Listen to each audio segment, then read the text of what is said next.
mi decisión para hacerlo, creo que un poco al final del día no es que una decida, yo voy a, o sea, no es como si a los 5 años dices, claro, yo voy a ser bombera y en efecto vas construyendo tu vida para ser en efecto una bombera eventualmente, o enfermera o estas cosas, ¿no?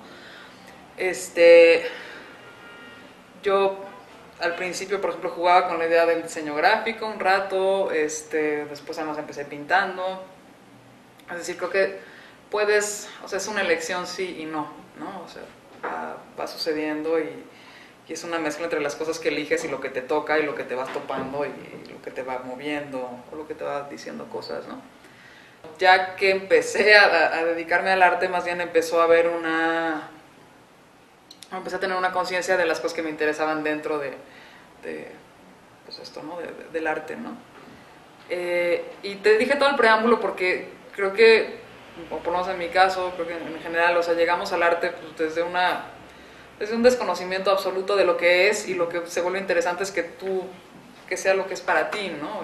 Digo, sin ningún afán de vamos a innovar y vamos a descubrir el hilo negro, pero que al final vas encontrando cosas, ¿no? Y más en mi generación, donde no había realmente información de lo que a mí me interesaba hacer, que era performance, la elección fue una elección como pues a ciegas, pues, ¿no? Y fui descubriendo lo que quería hacer al hacerlo, ¿no? ¿Por qué me dediqué durante muchísimo tiempo a hacer performance nada más? Porque me interesaba y me sigue interesando y creo profundamente en el potencial de establecer esta relación con el público que no esté mediada por un objeto artístico, ¿no? Y no me interesa la idea del objeto artístico, no me interesa en absoluto.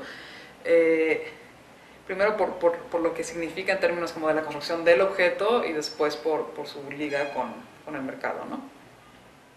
Y también ahora estoy en un punto en el que más bien lo que hago se aleja del arte, ¿no? Y no me interesa utilizar la palabra arte como el cobijo, ¿no? Para lo que hago. El tema con la palabra arte es que lo que hice siempre fue de alguna manera periférico. Hacer performance era en ese momento, o sea, en principios de los 90, operar desde un margen, ¿no? Digo, y buscábamos justo validar el performance y validar como ciertas disciplinas en ese momento emergentes o pseudoemergentes, pero justo porque eran periféricas, ¿no? El performance hoy goza de un estatus rarísimo, ¿no? O sea, no es la instalación que ha sido totalmente asimilada por el sistema del arte, los museos y demás, no es el videoarte, es decir, no sé, pues en la universidad sigue sin haber clases así de performance, ¿no? Por ejemplo, que sí hay de instalación o que sí hay de video, que sí hay de otras disciplinas. Hay una especie como de estigma rarísimo con el performance, en donde sí se incluye como, no sé, en los museos, pero con letras chiquitas, ¿no? Hacer performance siempre implicó operar desde otro lugar, ¿no? Y después, ya que estaba en este estado como raro el performance, digo, lo que a mí me fue pasando es que me fue interesando más indagar cómo construimos el cuerpo, qué tipo de valores le otorgamos, bajo qué mandatos está regido, o están regidos nuestros cuerpos, cómo operan. Y en esa búsqueda empecé pues a investigar en otros lados, ¿no? Y luego empecé a hacer como cosas en espacios públicos, ¿no? Por ejemplo. Entonces también como la relación como con las instituciones del arte que yo he tenido tampoco ha sido como algo muy claro. Trabajar con mi cuerpo necesariamente implicó empezar a trabajar con género de una manera muy abierta, como mujer. Pues, digo, hay muchísima obra de muchas mujeres que justo es interesante por eso, porque el performance ha sido empleado por muchas mujeres para hacer toda una serie de planteamientos que tienen que ver con el género por las relaciones sociales que tenemos con respecto al género y la biopolítica y demás, ¿no? Entonces, bueno, a partir de eso, de empezar a trabajar con mi cuerpo, empezó a haber un discurso como más armado, ¿no? Después con piezas como Si ella es México, ¿quién la golpeó?, ¿no? No me parezco como una modelo golpeada, sobre una pasarela y cosas por el estilo. Y eso me llevó a la violencia también de una manera absolutamente orgánica, porque, digo, si ves lo que ha pasado en este país con respecto a la violencia de género, es imposible trabajar con cuerpo de mujer, o sea, con un cuerpo de mujer, con temas de género sin que eso te lleve en 2 segundos a la violencia, ¿no? Pero el Palacio de Hierro surgió porque me había ido de México 2 años, había estado viviendo en San Francisco, regresé y estaba la campaña del Palacio de Hierro por toda la ciudad. Y me pareció aterradora, pero me parecía más aterrador que todas las mujeres que yo conocía me decían que pues, estaban de acuerdo y que tenían razón, o sea, que sí era cierto, ¿no? Que a las mujeres nos gusta llorar y comprar zapatos. Todos estos como mandatos y construcciones cliché, ¿no? de la feminidad. Y me resultaba muy alucinante que hubiera una aceptación tan absoluta de que así somos, ¿no? Como si se tratara no sé, de toda esta gente que piensa que en efecto es algo natural. Y de ahí salió la idea de hacer una contracampaña, ¿no? Hice Mientras Dormíamos, que fue este performance sobre Juárez. Y después de Mientras Dormíamos, digo, además conforme vas investigando un tema, vas entendiendo más cosas, ¿no? Y después de Mientras Dormíamos, que este performance que está basado en reportes policíacos de asesinatos de mujeres en Juárez, después de eso empecé a entender primero cómo opera la violencia, y que la violencia no nada más es ese fenómeno que lleva a alguien a golpear o a matar a alguien más, sino que hay toda una serie de pasos anteriores que suceden todos los días, todo el tiempo, en todos lados, ¿no?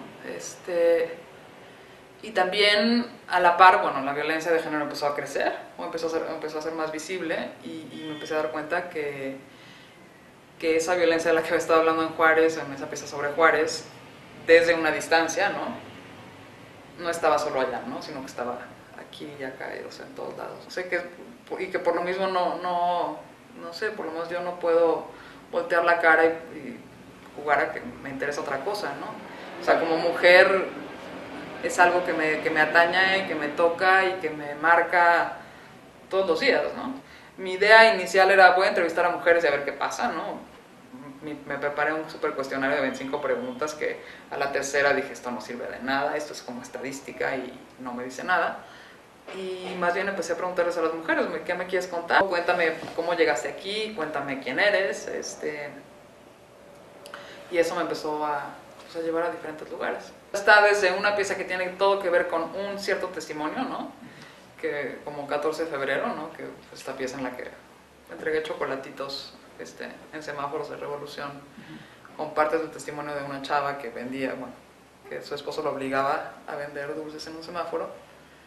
Y eso tiene todo que ver con el testimonio de ella, ¿no? Y que es una chava además a quien eventualmente él le prendió fuego.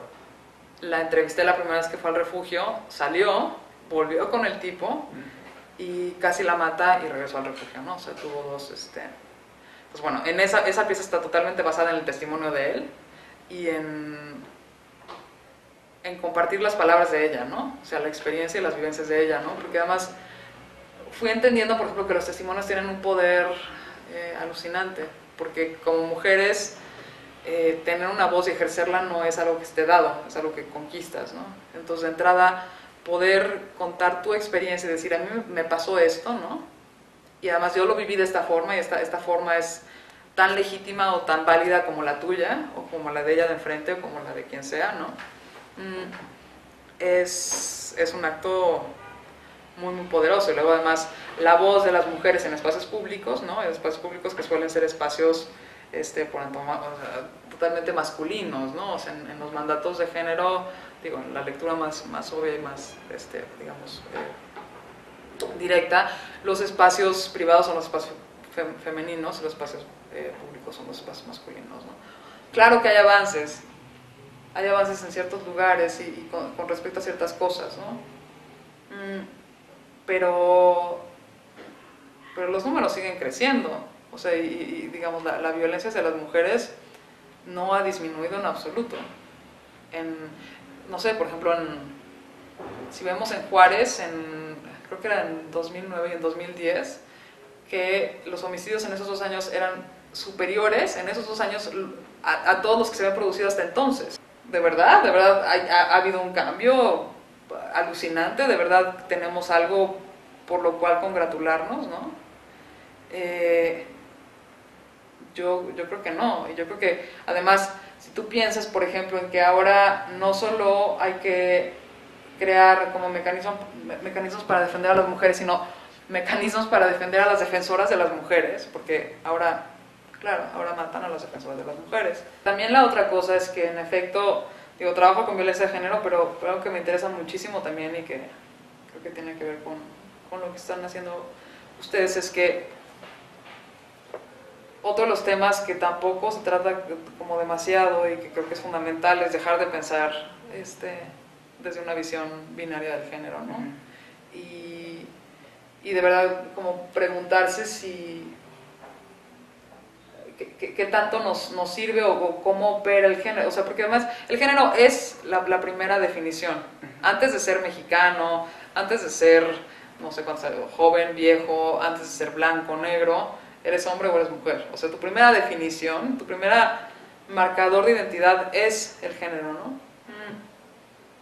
Y las formas en las que todo el tiempo estamos afianzando y en términos de performatividad y performatividad entendida de Judith Butler, ¿no? Esta idea como de la repetición que produce, es decir, que el género no es algo que esté dado, pero lo hacemos todo el día, lo afianzamos todo el día, lo producimos todo el día. No es que te den una receta y tú la reproduces y la reproduces, sino que la produces todo el tiempo, ¿no? Las formas en las que producimos el género binario o esta percepción binaria del género todo el tiempo son masivas y están en todos lados, ¿no? Pero me parece fundamental empezar a hablar de varios géneros o empezar a cuestionar la idea misma del género, porque el género en efecto no es algo dado. Me interesa sobre todo la gente que se dedica a desarticular el género o a estudiar cómo podemos construirlo desde otros lados, ¿no? O cómo podemos contaminar estos mandatos que tenemos ya tan afianzados en la producción del género para presentar otras formas de ser, ¿no? Y otras acepciones y definiciones absolutamente personales y subjetivas de lo que es el género.